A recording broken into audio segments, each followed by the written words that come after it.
So आज चाहिँ हामीसँग छ MSI को क्रिएटर सिरिजबाट G16 भन्ने ल्यापटप हैन र यो चाहिँ एउटा हुन्छ नि क्रिएटरहरुको लागि चाहिँ फोकस गरेर बनाएको ल्यापटप हो है। सो यसको प्राइस छ 2,92,500 रुपीज र तपाईले चाहिँ हुन्छ नि MSI को एक्सपीरियन्स स्टोरमा गएर चाहिँ यो एक्सपीरियन्स पनि गर्न सक्नुहुन्छ। त्यसको साथसाथै अरु निकै थुप्रै ल्यापटप्सहरु एक्सपीरियन्स गर्न सक्नुहुन्छ। अहिले चाहिँ रिसेन्टली चाहिँ विशाल बजारमा एस्टाब्लिश भएको छ है। Moving on creator focus laptop भइसकेपछि चाहिँ हुन्छ नि अब यसले चाहिँ के हुनुपर्छ भन्दाखेरि एउटा क्रिएटर फोकस ल्यापटपमा चाहिँ लाइक गेमिङको लागि पनि राम्रो हुनु पर्यो हैन। त्यसैगरी अब क्रिएटिभ वर्कलोड्सहरु जस्तो अब हामीले प्रिमियर प्रो त्यसैगरी अब क्याड रेन्डरिङ यताउताको लागि पनि राम्रो हुनु पर्यो हैन। र त्यसको लागि चाहिँ के हुनुपर्छ भन्दाखेरि स्क्रिन डिस्प्ले पनि राम्रो हुनुपर्छ। त्यसैगरी पोर्टेबिलिटी पनि अफर गर्नुपर्छ। सो यो भिडियोमा चाहिँ म हुन्छ नि यो MSI Creator Z16 ल्यापटपले चाहिँ यो सबै कुराहरु चाहिँ कतिको हुन्छ नि राम्रो गर्छ त यो सबै कुराहरुमा चाहिँ त्यो चाहिँ मजाले डिस्कस गर्नेछु।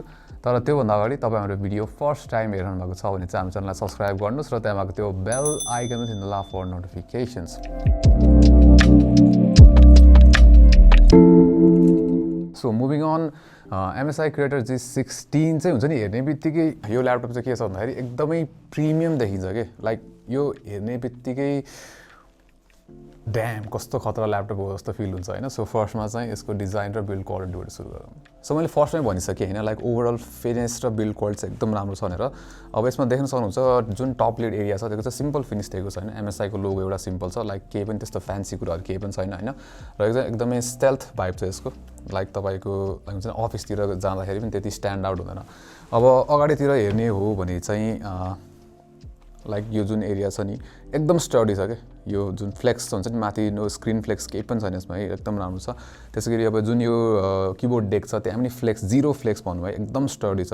त्यसैगरी अब तपाईले यो एरियालाई चाहिँ यो हेर्दाखेरि ग्रिलहरु जुन देखिन्छ हैन यो चाहिँ लाइक स्पिकर होला भन्न थालिन्छ हैन। फर्स्टमा मैले त्यसै सोचेको थिएँ तर यो चाहिँ एयर भेन्ट्स रहेछ हैन। सो यहाँबाट चाहिँ एक्चुअली कुल एयर चाहिँ यसरी तान्न खोज्छ है। सो ओभरअल बिल्ड क्वालिटी चाहिँ एकदम राम्रो छ लाइक कर्भ्सहरु लाइक एकदम राम्रो फिनिश दिएको छ के लाइक एजेस शार्प एजेसहरु काहीँ पनि छैन। त्यसैगरी अब किबोर्डकै कुरा गर्दाखेरि चाहिँ यो चाहिँ अब स्टिल सिरिज किबोर्ड हो हैन र युजुअली MSI को जुन स्टिल सिरिज किबोर्डहरु छ त्यो चाहिँ राम्रै हुन्छ र यसमा चाहिँ मिनी LED युज गरेको छ RGB मा हैन। सो यसमा चाहिँ पर की RGB इल्युमिनेसन चाहिँ हुन्छ व्हिच इज भेरी गुड र एकदम राम्रो देखिन्छ लाइक यसको जुन RGB इल्युमिनेसन छ त्यो ग्लो एकदम दामी देखिन्छ। र किबोर्ड क्वालिटीको कुरा गर्ने हो भने चाहिँ किबोर्ड लेआउट राम्रो छ है। नम प्याड चाहिँ छैन यसमा तर किबोर्ड लेआउट राम्रो छ टाइपिङ गर्न सजिलै छ है। अब यसमा के छ भन्दाखेरि यो की ट्राभल चाहिँ अलि सर्ट छ। सो त्यसले गर्दाखेरि चाहिँ लाइक फिडब्याक आउँछ हैन कि ट्राभल सर्ट भने फिडब्याक चाहिँ राम्रो छ तर अलि हार्ड फिडब्याक छ। सो त्यसले गर्दाखेरि तपाई अलि फास्ट टाइपिङ गर्नुहुन्छ भने चाहिँ हल्का अप्ठ्यारो चाहिँ हुन सक्छ तर ओभरअल किबोर्ड चाहिँ राम्रो छ।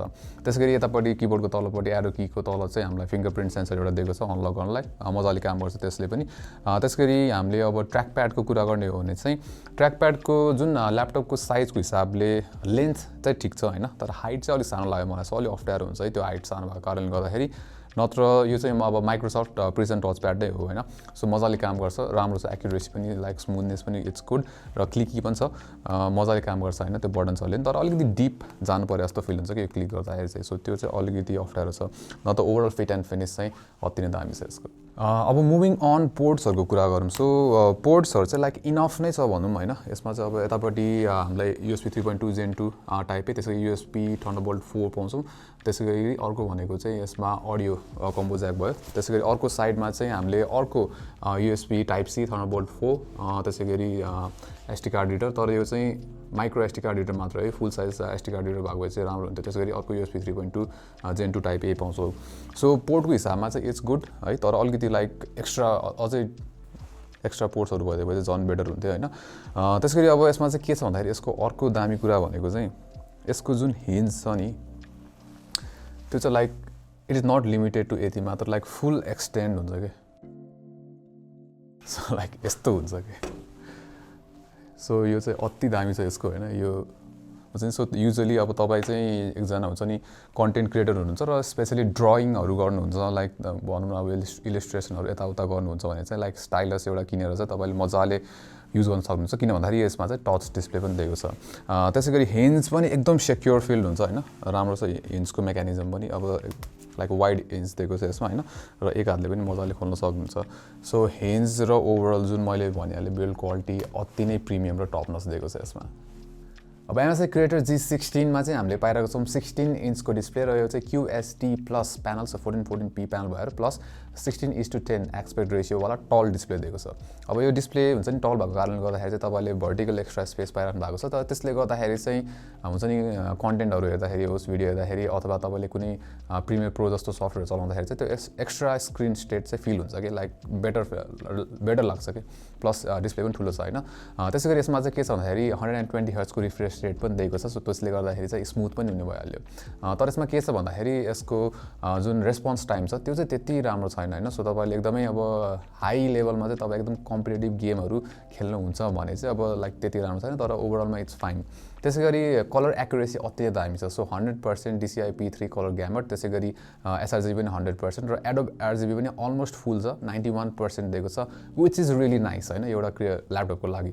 सो तपाईले एकदमै हुन्छ नि कलर हेभी अब कलर फोकस्ड कामहरु गर्नुहुन्छ जस्तै प्रिमियर प्रो फोटो एडिटिङ यताउता गर्नुहुन्छ भने एकदमै काम लाग्ने छ यो डिस्को प्यानल है। त्यसैगरी अब यसको ब्राइटनेसको कुरा गर्ने हो भने ब्राइटनेस पनि एकदमै राम्रो छ प्लस यो चाहिँ ग्लोसी प्यानल हो है। सो ग्लोसी प्यानल भएको कारणले गर्दाखेरि चाहिँ के हुन्छ भने ब्राइट देखिन्छ प्लस हुन्छ नि अझै कलरफुल पनि देखिन्छ कि डिस्प्ले। सो तपाईले स्पेशली कन्टेन्टहरु हेर्दाखेरि एकदमै मजा आउँछ कि तपाईले यसबाट म्याट डिस्प्लेमा जानुभयो भने इन्स्टेन्ट डिसअपोइन्टमेन्ट चाहिँ फिल हुन्छ है।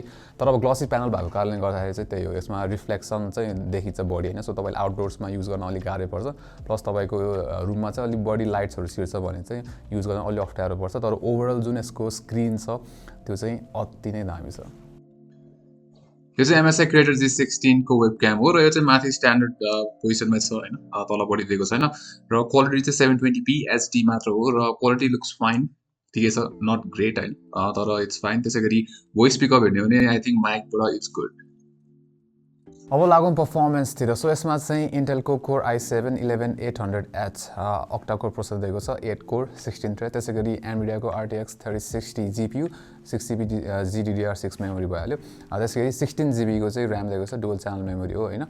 सो ओभरअल पर्फर्मेन्सहरु हेर्ने हो भने चाहिँ फर्स्टमा बेन्चमार्क्सहरु हेरौँ। सो सिनेबेन्च R23 हेर्ने हो भने चाहिँ स्कोर्सहरु राम्रै छ है लाइक विन्डोज ल्यापटप्सहरुमा लाइक हाई एन्ड जुन अरु ल्यापटप्सहरु छ त्योसँग सिमिलर स्कोर्सहरु नै छ।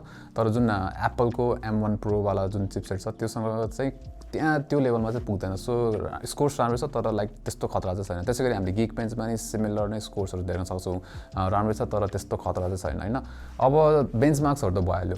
अब रियल लाइफ पर्फर्मेन्समा चाहिँ कस्तो छ त। सो रियल लाइफ पर्फर्मेन्समा चाहिँ अब प्रिमियर प्रो हेर्ने हो भने चाहिँ लाइक प्रिमियर प्रोमा 4K प्लेब्याक एकदम स्मुथ छ है। तपाईले 4K भिडियोजहरु एडिट गरिरहनु भएको छ भने नि खासै प्रब्लम पर्दैन प्लस 6K मा नि मलाई त्यस्तो प्रब्लम चाहिँ लागेन है। भिडियोहरु टाइमलाइनमा मजाले स्मुथली स्क्रब गर्न सक्नुहुन्छ एडिट गर्न सक्नुहुन्छ। त्यसैगरी अब एक्सपोर्ट टाइम्स हेर्ने हो भने चाहिँ 4K भिडियो 5 मिनेट्सको भिडियो मैले एक्सपोर्ट गर्दाखेरि चाहिँ 1 मिनेट 36 सेकेन्ड जस्तो लागेको थियो र क्याश भइसकेपछि चाहिँ त्यसलाई त्यस्तै 24 सेकेन्ड्स जति मात्र लाग्थ्यो। त्यसैगरी ब्याट्रीमा हेर्ने हो भने चाहिँ त एक्सपोर्ट गर्दाखेरि 4K भिडियो चाहिँ 2 minutes which is really nice like Windows ल्यापटपको लागि I think one of the best like Premiere प्रोमा चाहिँ स्कोर एकदम राम्रो छ। एक्सपोर्ट टाइम्सहरु एकदम राम्रो छ। तपाईले भिडियो एडिटिङ गर्नुहुन्छ अथवा यताउता रेन्डरिङको काम गर्नुहुन्छ भने पनि यो जुन Creator Z16 छ त्यसको पर्फर्मेन्स चाहिँ एकदमै राम्रो छ। अब गेमिङतिर लागौं। सो गेमिङमा चाहिँ हामीले फर्स्टमा एउटा कुरा चाहिँ के याद गरौँ भन्दाखेरि यसमा चाहिँ RTX 3060 GPU युज गरिरहेको छ हैन। तर RTX 3060 को चाहिँ के छ भन्दा TDP चाहिँ नर्मली 60 वाट देखि 115 वाटसम्म चाहिँ नर्मली हामीले भेटिरहेको हुन्छ हैन। अब गेमिङ ल्यापटप्सहरु फुल फोकस्ड गेमिङ ल्यापटप जस्तै Legion 5 Pro तिर हेर्ने हो भने त 130 वाटको TDP दिइरहेको हुन्छ हैन। तर यसमा चाहिँ स्पेसिफिकली 65 वाटको म्याक्स TDP चाहिँ दिएको छ है। सो व्हिच इज अलि लो लाइक इभन यसको चाहिँ RTX 3060 को जुन एभरेज स्कोर छ त्यो भन्दा चाहिँ अलि तल नै स्कोर गर्छ। So maybe creator series laptop भएन होला यसलाई चाहिँ अलि कुल राख्नको लागि चाहिँ यसको जुन TDP छ त्यो चाहिँ अलि लो दिएको छ। सो गेमिङ पर्फर्मेन्सहरु चाहिँ अब बेस्ट भन्न मिल्दैन। तपाईले रिजल्ट्स यो तल देख्न सक्नुहुन्छ हैन। हामीले चाहिँ यसमा Dota 2 त्यसैगरी AAA टाइटल RDR2 र अर्को भनेको चाहिँ यसमा हामीले Valorant चाहिँ टेस्ट गरेको थियौं हैन। सो धेरै गेम चाहिँ टेस्ट गरेनौं। सो सबै चाहिँ 1080p रेजोल्युसनमा टेस्ट गरेको र तपाईले सेटिङ्सहरु चाहिँ तल देख्न सक्नुहुन्छ। सो रिजल्ट्सहरु चाहिँ राम्रै छ है। लाइक अब हुन्छ नि लाइक गेमिङ फोकस्ड ल्यापटप नभयो भने लाइक गेम चाहिँ मजाले नै गर्न सक्छ यसले। इभन हेभी AAA टाइटल्सहरु पनि अल्ट्रा सेटिङ्समा खेल्न सकिन्छ। र अब RDR2 को पर्फर्मेन्स चाहिँ मलाई राम्रो लाग्यो है। लाइक ल्याग स्टटर्सहरु केही पनि एक्सपिरियन्स गरेको थिएन लाइक राम्रै थियो र थर्मल्स पनि इट वाज गुड। अब कुरा गरौँ यसको थर्मल्स र फ्यान नोइजको। सो फ्यान नोइजको कुरा गर्ने हो भने तपाईले अब नर्मली आइडल हुँदाखेरि चाहिँ अरु ल्यापटपसँग कम्पेयर गर्दाखेरि चाहिँ हल्का बढी छ यसको फ्यान नोइज हैन। एकदम साइलेन्ट रुम छ भने चाहिँ हल्का सुनिन्छ प्लस त्यो ठ्याक्क लोड हुन्छ नि तपाई हल्का केही काम गरिराख्नु भएको छ भने ल्यापटपमा चाहिँ फ्यान नोइज ठ्याक्क आइरहेको हुन्छ र त्यो लोड सकिने बित्तिकै चाहिँ फेरि डाई डाउन भइहाल्छ, कट अफ भइहाल्छ त्यो नोइज होइन, डाई डाउन हुन्छ। त्यसै गरी अब तपाईँ हुन्छ नि अलिकति हेभी कामहरू आफ्टर इफेक्ट्सहरू गरिरहनु भएको छ भने चाहिँ यसको एभरेज जुन फ्यान नोइज छ त्यो चाहिँ 45 to 50 डेसिबल्सको अराउन्डमा हुन्छ होइन। त्यसै गरी गेम गरिरहनु भएको छ भने चाहिँ हेभी गेम है, ट्रिपल ए टाइटल मैले RDR2 मा नोटिस गरेको एभरेज यसको जुन फ्यान नोइज भनेको चाहिँ 50 डेसिबल्सतिर छ, विच इज लाउड होइन, सो सुनिन्छ। अब तपाईँ हेडफोन युज गरिरहनु भएको छ भने खासै प्रब्लम त हुँदैन, प्लस यसको स्पिकरमै गेम खेलिरहनु भएको छ भने प्रब्लम पर्दैन किनकि स्पिकर चाहिँ एकदम लाउड छ। त्यसै गरी अब यसमा चाहिँ हुन्छ नि कुलिङ के छ भन्दाखेरि टेम्परेचरको कुरा गर्दाखेरि चाहिँ CPU टेम्परेचर चाहिँ मैले म्याक्स RDR2 फुल अल्ट्रा सेटिङ्समा खेल्दाखेरि चाहिँ 95 डिग्री सेल्सियससम्म हिट गराएको थियो म्याक्सिमम, भने एभरेज चाहिँ 90 डिग्री सेल्सियसतिर थियो होइन। त्यसै गरी GPU चाहिँ एकदम कुल छ कि लाइक 75 डिग्री सेल्सियसभन्दा माथि कहिले पनि गएन होइन गेम खेल्दाखेरि, which is really nice for a laptop with RTX 3060 होइन। सो आई थिङ्क GPUलाई चाहिँ प्रायोरिटी दिइरहेको छ है, किन भन्दाखेरि लाइक GPU चाहिँ 75 डिग्री सेल्सियसभन्दा माथि कहिले पनि जाँदैन। त्यसै गरी यसमा चाहिँ के छ भन्दाखेरि 3टा फ्यान दिएको छ कुलिङ सोल्युसनको लागि। त्यसै गरी मैले आउटलेट्सहरू चाहिँ के छ भन्दाखेरि पछाडिपट्टि 2टा, त्यसै गरी इच साइडमा चाहिँ एउटा, सो 4वटा भइहाल्यो, प्लस माथि पनि यहाँ ग्रिल दिएको छ होइन। र हिटको कुरा गर्ने हो भने यो डिभाइसमा हामीले नर्मली किबोर्ड टेक अथवा यता पाम एरियातिर पनि खासै पाम रेस्ट एरियातिर पनि खासै हिट फिल गर्दैनौँ, यो टप एरियामा चाहिँ अलि हिट चाहिँ नोटिस हुन्छ तर खासै फरक चाहिँ पर्दैन त्यसले गर्दाखेरि। हो यो ल्यापटपको अर्को एकदम दामी कुरा भनेको चाहिँ यसको स्पिकर, सो 4वटा स्पिकर दिएको छ होइन। सो इच साइडमा चाहिँ के छ भन्दा डाइनो अडियोको चाहिँ 2-वे स्टेरियो स्पिकर सेटअप हो। सो तपाईँले यतातिर यहाँतिर तल देख्न सक्नुहुन्छ, यो चाहिँ एउटा वुफर प्लस एउटा चाहिँ ट्विटर दिएको छ, सो 4वटा भयो टोटलमा होइन। सो लाउडनेस चाहिँ अति नै दामी छ, यसको एउटा मिडियम साइज रुम छ भने मजाले फिल गरिदिन्छ र क्ल्यारिटी पनि राम्रो छ। अब म्याक लेभलको क्ल्यारिटी चाहिँ चाहिँ भन्दिनँ म होइन, तर आई थिङ्क विन्डोज ल्यापटपमा सुनेको मैले one of the best sound हुनुपर्छ यो है, अति नै दामी छ स्पिकर। त्यसै गरी अब यसको ब्याट्रीको कुरा गर्ने हो भने चाहिँ 90 वाट आवरको ब्याट्री दिएको छ, हुन्छ नि, जुन चाहिँ एकदम ठुलो हो है for the laptop, obviously size पनि ठुलो छ ल्यापटपको, तर इट्स नाइस। जुन ब्याट्री ब्याकअप छ, मैले तपाईँले हुन्छ नि वाइफाईमा ब्राउजिङ गरिराख्नु भएको छ भने वेब ब्राउजिङ गरिराख्नु भएको छ भने 9 आवर्स जतिको स्क्रिन अन टाइम दिन्छ, त्यो ब्याट्री ब्याकअप दिन्छ। त्यसै गरी अलिकति हेभी टास्कहरू जस्तै अब नेटफ्लिक्स टेस्ट गर्दाखेरि चाहिँ मैले 50% स्क्रिन ब्राइटनेस र 50% भोल्युममा टेस्ट गर्दाखेरि चाहिँ 5 आवर्स जतिको चाहिँ स्क्रिन रन टाइम दिइरहेको थियो है। सो ब्याट्री रन टाइम पनि इम्प्रेसिभ नै छ यसको, ओभरअल हुन्छ नि ब्याट्री इज गुड।